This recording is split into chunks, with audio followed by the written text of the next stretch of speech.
Tensions between the United States and Iran took another turn on Tuesday as Iranian President Hassan Rouhani and US President Donald Trump engaged in more heated remarks.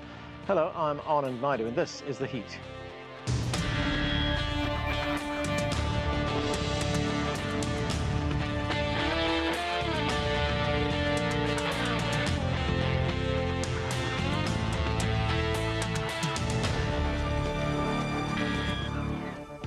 The Iranian President Rouhani has reacted strongly to US President Trump and the new sanctions he announced against Iran earlier this week.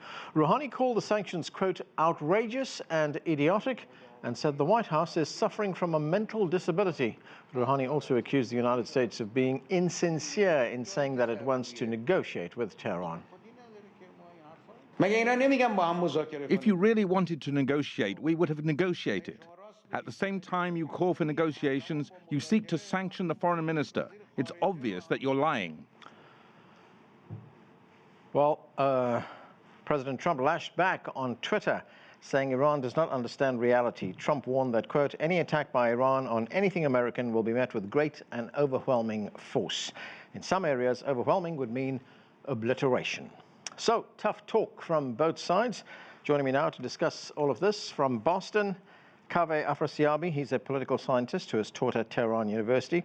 With me here in the studio is John Sitilides. He is a geopolitical strategist and consultant to the US State Department. Also joining me on set is Negar Mortazavi. She's a journalist and consultant editor with the British newspaper. And we hope to be joined by Robert Rabil from Florida later. Kaveh Afrasiabi, let me start with you. Alarming words there from President Trump in that tweet. Strong reaction as well from the Iranian President Hassan Rouhani on Tuesday. Now, you co-wrote a piece in which you say that the sanctions regime set against the Iranian economy is so brutal that it's likely to force Iran to take an action that will require a US military response. That's pretty serious stuff. What do you mean by that? Well, this is part of an article titled "A Nuclear War in the Persian Gulf," in which me and my co-author, Professor Intezar, argued that the U.S. is apt to use tactical nuclear arsenal against Iran in a war scenario because of the Iranian deterrence capability as well as the lack of sufficient ground forces for the U.S. to acquire a quick and decisive victory in a war situation with Iran, which hopefully will not happen.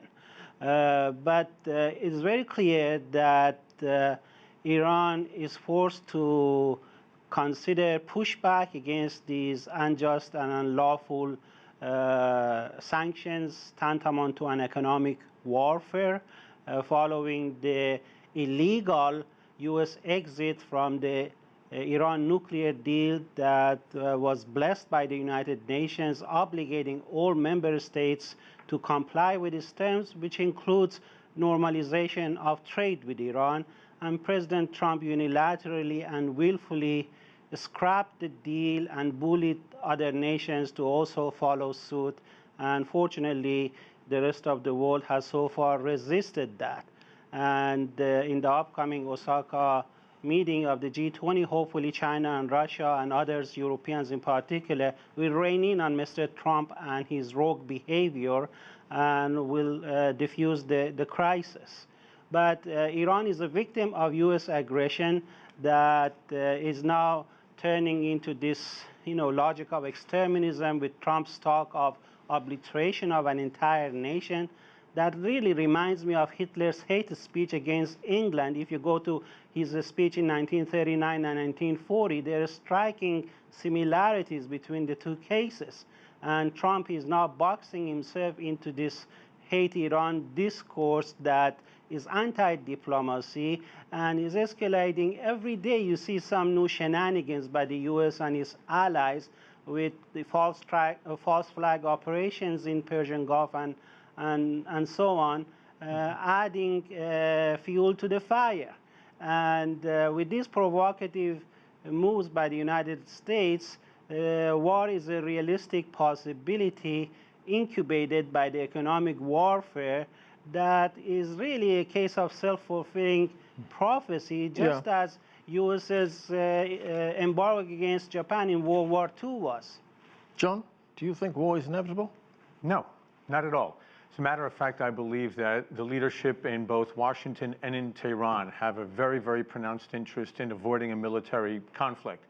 But I do think that we're going to see very tense diplomatic episodes in the weeks and months to come, but even in the days to come leading up to the G20 summit. And I think that's an important reason why the Iranian government has undertaken these types of actions, blowing up tankers, blowing up pipelines, shooting down a U.S. drone in the weeks leading up to the G20 summit, so that in the expectation that perhaps Iran can lean on European leaders, Chinese leaders, Russian leaders to lean on President Trump to scale back his maximum pressure economic policy of sanctions against Iran. John, despite the tough words we heard from President Trump, he talked on camera earlier today, that's on Tuesday. He seems to be leaving the door open to talks. This is what he had to say. Let's watch this. It's too bad this is happening. They're living badly right now. Their country's not doing well economically at all. That can be changed very quickly, very easily. But they have to get rid of the hostility from the leadership. The leadership, I hope they stay. I hope they do a great job. But they should talk to us decently. We're all for them. We want it to be done properly. It's a bit of a mixed message there from the president. He says the leadership in Iran, I hope they stay. I hope they do a great job. One minute he's talking of obliteration, and the next minute he's saying, well, I'm open to talks. I think we saw some of this Trumpian strategy in dealing with North Korea over the last 2 years, where there was, first of all, praise for the potential of the society. And President Trump has praised the Iranian people and Iranian society as the inheritors of a grand Persian civilization that dates back millennia. So he's been very clear about that, and that his problem is with the Iranian government's behavior over the last 4 decades. That's what this is really about, not about the Iranian people. And just the way he's used his very tough talk against North Korean dictator Kim Jong-un, but also reassuring him that this is not about his personal survival. I think it's the same thing here. This is not about ousting the government per se, but if they change their behavior and act like a normal nation in the Middle East and on the international front, there can be an opportunity to choose economic development for the Iranian people as opposed to violent regional and global activities on the part of the Tehran government. Negar, were you surprised at the tough words that the Iranian president used there, condemning the United States? He also accused the United States of lying.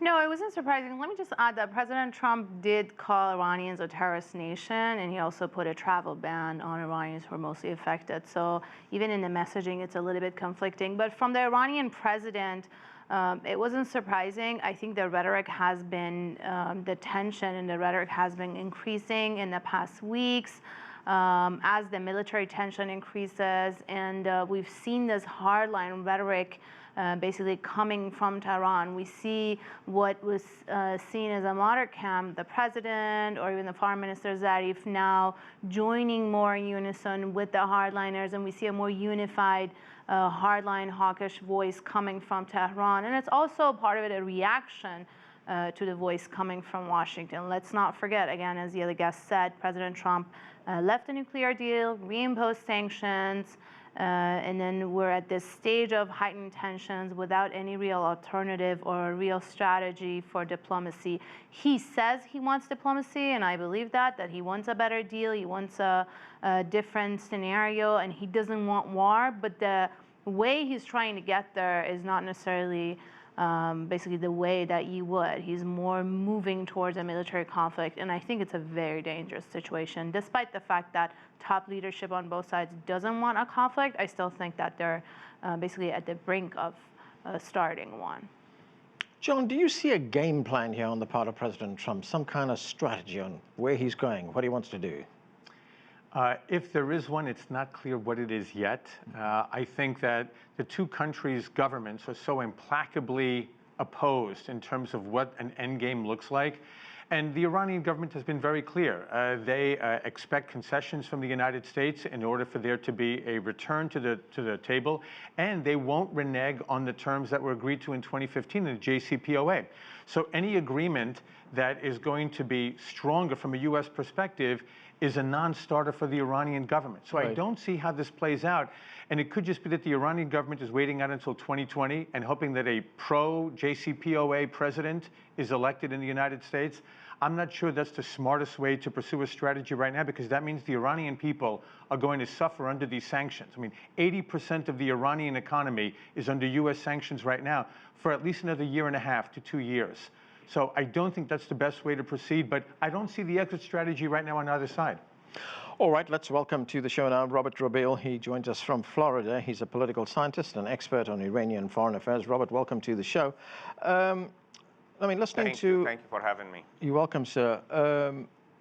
How volatile do you think the situation is right now between the United States and Iran, especially when we hear words like obliterate? I mean, these are words that should deeply concern us, shouldn't they? Yes, indeed, and I agree with your guest, Negar. As a matter of fact, she put it in a perfect perspective. You know, the two are talking in such a bombastic and rhetoric. And what's happening is that, you know, through that boss leadership, they don't want to have a war. But the fact on the ground belie what do they want. Mainly, you know, it is dangerous. The sanctions, again, that United States put on Iran recently, yesterday, again, they heightened the tension between the two. And from the perspective of Iran, doesn't want to give in. And the president, I believe, he built his whole policy, you know, on the mistaken belief that Iran will give in and will come to the negotiating table. And I don't think that is happening anytime soon. Now, having said that, there is an opening, and that opening could be, for example, mediated by Oman, could be mediated by Russia, could be mediated by China. And it could be mediated by some Arab leaders. I heard some statement by United Arab Emirates leaders. They said, we don't want war. Well, this is now the time. This is not the time they say, okay, listen, let's go and let's speak with the Iranians. United States spoke with the Iranian and Oman. You know, United States spoke with Russia and indirectly with the Iranians in Syria. So this is where they need to create a deconflicting mechanism so as to prevent a war and prevent a confrontation, given the context now how the two, you know, United States and Iran are behaving in the Gulf and in the region. John, your response, very quickly. Yeah, at the risk of over-analogizing what took place with North Korea and now what's happening with Iran, remember that Kim Jong-un called President Trump a mental dotard or something along those lines, and Trump responded that the U.S. has fire and fury of the kinds that humankind has never seen to be able to obliterate North Korea. And then we have the two leaders meeting on two separate occasions, and the president talks about the two of them falling in love and exchanging letters, but there's a dialogue in place, and you have China as an intermediary there. As your panelist just said, there could be a similar role for a country such as Russia, which has great credibility with Tehran, although that may be under question now because I believe that John Bolton has been speaking with his Israeli and Russian counterparts currently to see how to move Iran out of Syria with the help of the Assad regime there. So I don't know to what extent Russia will continue to play that kind of a credible sort of role with Iran, but there are ways to possibly bring in another power. Maybe it's the European Union along those lines. We'll see how that plays out. All right, let me go back to Kaveh Afrasiabi. Kaveh, President Rouhani has accused the United States of being unreliable. This is what he said. Let's listen to this. You proved to the world yourselves that you are unable and break any agreement and that you do not stick to your signatures. How do you expect us to negotiate with you all over again? So, Kaveh, what are the chances of these two sides being able to talk through these differences? Is there an off-ramp here? For instance, would Iran be prepared to renegotiate the nuclear deal? Well, for a moment, when Japan's Prime Minister Shinzo Abe visited Iran, the first Japanese leader in 41 years, I thought there was an opportunity for some sort of diplomatic breakthrough, which was unfortunately immediately torpedoed as the U.S. and its allies engaged in a false flag operation to sabotage diplomacy and cast Japan out of it. And, you can put a rational face on Trump's bellicose and warmongering policy, But the fact of the matter is that U.S. has behaved like a rogue superpower, bullying not just Iran, but also other nations, dictating the terms of the trade on them, and trampling on international law, on UN security resolution, and so on and so forth. And it's really a mistake to view President Rouhani and Trump as mirror imaging each other in their discourse, because one is a victim, one is the aggressor. The United States has bullied itself on the Iranian nation and is now on the verge of another unnecessary war. And you need to locate the historical root causes of that in terms of the U.S. war economy and the decline of U.S. power, the U.S.'s desperate effort to maintain a U.S.-led world order and to assert control of the Strait of Hormuz as a choking point and leverage vis-a-vis rising China as a challenger to U.S. domination, and so on and so forth. So I really think that this needs to be historically framed, and we need to look at not just Trump and his irrational dispositions. And by the way, President Rouhani correctly pointed out to the Nazi dispositions of President Trump in his UN speech last year. And the world needs to be very aware of that and rein in on Trump and his warmongers. Okay. Negar, Robert Rabil raised an important point a moment ago, and that is the impact that these sanctions are having on the Iranians, especially these latest sanctions. I mean, do you see Iran throwing up its arms in surrender and saying, okay, we give up, we've had enough, let's talk? No, I don't think so. I mean, the economy is in a very bad situation. Inflation has been up all the way to 50% at some point. Price of necessities have gone up. It's the working class, the middle class, who are paying the price for all of this pressure from both sides, from both governments.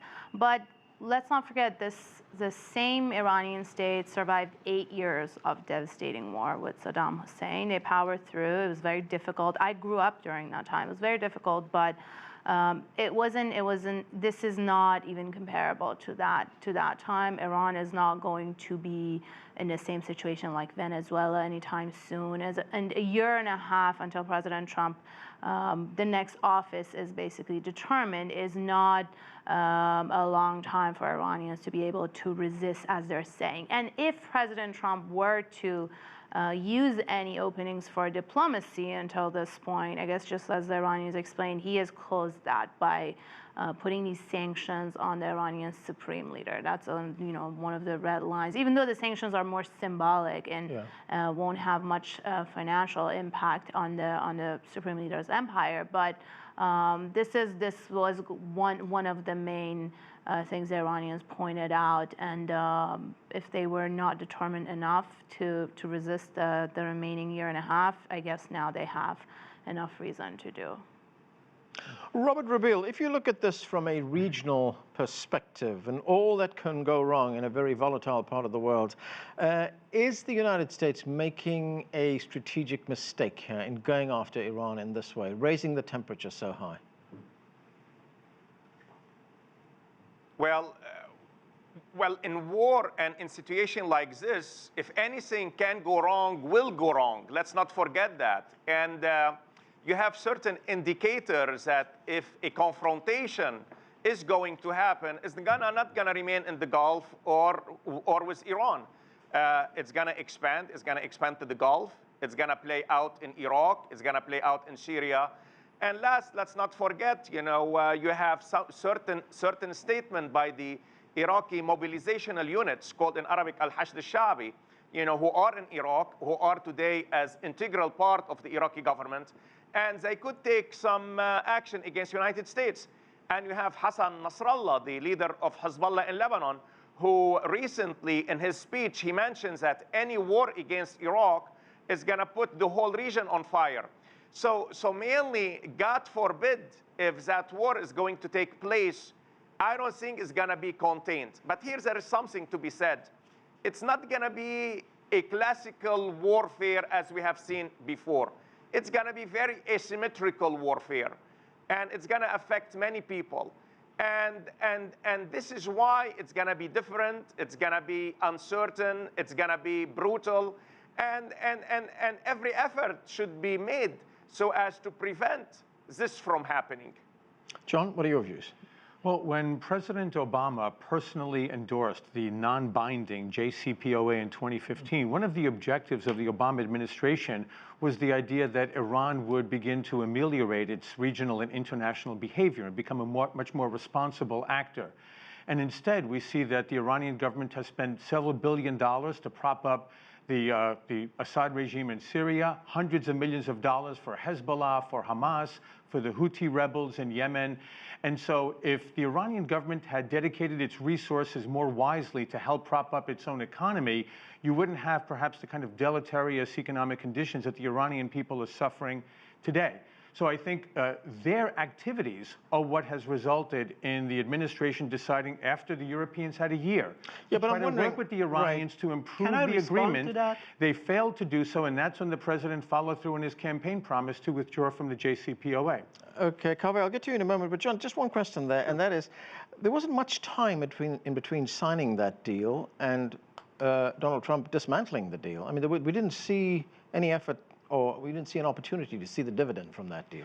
Well, candidate Trump stated very clearly for 2 years on the campaign trail that he thought it was a bad deal from the outset. Right. So even if Iran technically was adhering to the terms of the agreement, he still thought it was a bad deal because it was compartmentalizing the nuclear weapons program from all of the other activities involving ballistic missile technology, sponsoring terrorism, destabilizing the Middle East, and that any deal with Iran had to include those components of Iran's behavior as well. Right. Kaveh, go ahead. Well, unfortunately, your guest in Washington is completely ignorant about the nature of executive agreements and UN Security Council resolutions that are internationally and legally binding.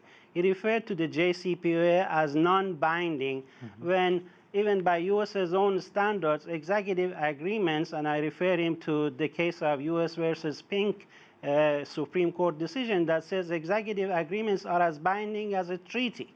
And President Trump unilaterally and arbitrarily discarded the internationally known and respected nuclear agreement and has pursued this warmongering policy ever since that is getting more and more dangerous, has brought us to the precipice of war. So we need to step back from that and think crisis management, and the international community can only do so by reining on Trump and his warmongering advisors, and as you said, providing and presenting an off-ramp solution whereby there would be a gradual de-escalation of conflict, and perhaps some have thrown the idea of freeze for free, so other nations can embark on normal trade with Iran, just as the JCPOA calls for.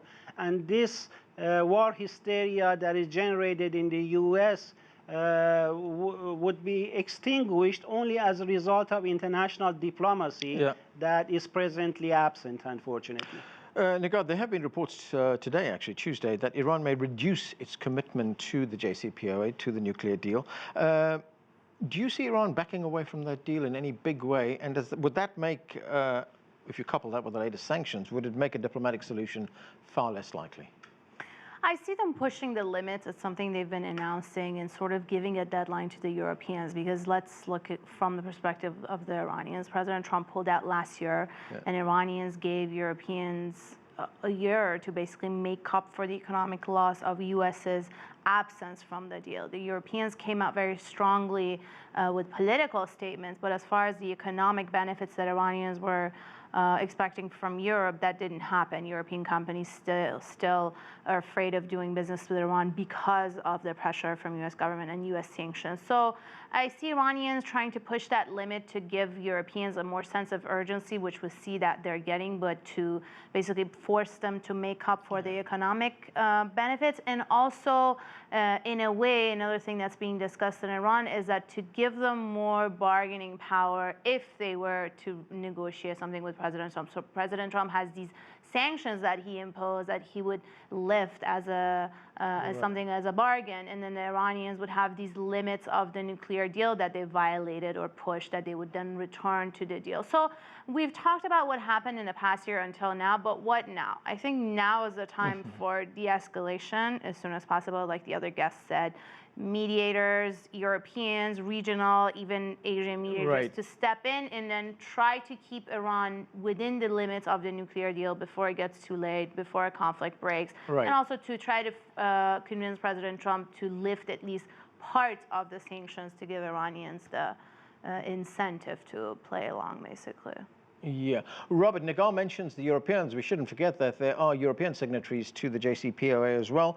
Is there any role for them right now in diffusing this in that part of the world? And there has been talk in the past of the Europeans using a currency mechanism or a trade mechanism which would effectively bypass or circumvent the sanctions. Yes, of course, they have a role to play, but I think myself it would be better if it is Europeans and Russian and Arabs, you know, and to go ahead and do something. The Europeans in the Middle East, as much as the Middle East need them, as much as the Middle East look at United States and Russia and China. Let's not forget that you have a lot of changes that took place in the Middle East. And Europe today does not have the influence it used to have, you know, before the war and after the wars. Now, can I chime in and say something mainly in the middle between Kaveh and John, if you don't mind? Go ahead. There is some things that John said and some things that Kaveh said about, you know, Iranians' policy. John has a point, and Kaveh to a certain extent has a point. Iran's policy, indeed, Iran plays to a certain extent a spoiler role in the region. It supports a non-state actor in Lebanon. It supports a tyrannical regime in Syria. It supports the Houthi. So there is that. But also there is another side to it, is that, and this is the question that has not been asked yet in our discourse, which is extremely important. Why Iran do this? Why Iran do this? Because it doesn't want the Arabs or other to dictate regional politics. And what do you have? You have indeed a rivalry between Saudi Arabia and between Iran. That goes back, you know, up to the time when Khomeini came to power and when Saudi Arabia supported Iraq. Let's not forget also, there is something extremely important and symbolic. Khomeini, on his deathbed, he looked at Saudi Arabia as the main threat to Iran. So really, United States or whoever is going to de-escalate, they have to have a parallel diplomatic channel so as to see what the region needs. All right, Robert, we're going to have to leave it there. We have run out of time. Thanks to all of you with us. But before we go, a quick reminder about the Heats podcast. You can listen to some of our great content through Apple Podcasts, Google Podcasts, Stitcher, and Spotify.